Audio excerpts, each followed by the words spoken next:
de sus vestiduras. Cuando llegaron al lugar llamado Gólgota, que quiere decir la calavera, le dieron a beber vino mezclado con hiel. Él lo probó, pero no quiso beberlo. Los soldados tomaron sus vestidos, con los que hicieron 4 lotes, uno para cada soldado.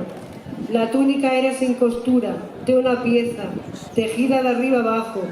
Por eso dijeron: no la rompamos, echemos a suerte a ver a quién le toca. Así se cumplió la escritura: se han repartido mis vestidos, han echado a suerte mi túnica.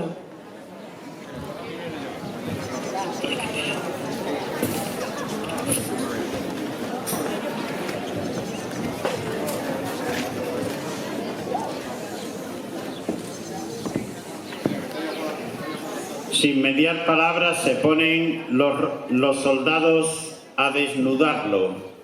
Al quitarle la túnica que su madre había tejido con tanto amor para él, la piel le sale a tiras.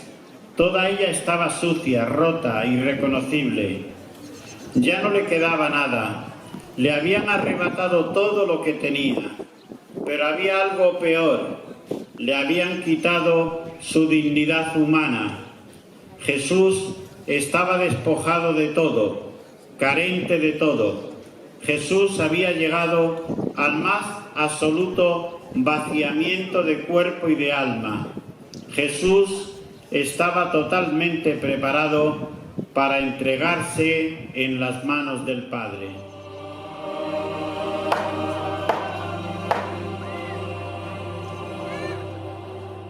Con él crucificaron a 2 malhechores, uno a la derecha y otro a la izquierda.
Descargan al cirineo la cruz y en ella ponen a Jesús, clavos largos y golpes de martillo para sellar al inocente en el madero. Dice con bondad: Padre, perdónalos, porque no saben lo que hacen.